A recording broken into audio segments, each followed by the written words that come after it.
这产品太狠了！当你踩刹车减速时，刹车有尖锐异音，可能是刹车铁粉。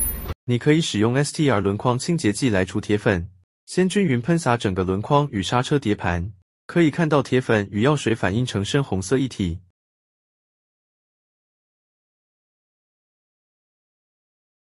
稍后片刻即可用清水冲洗干净，千万不能等到干掉再清洗。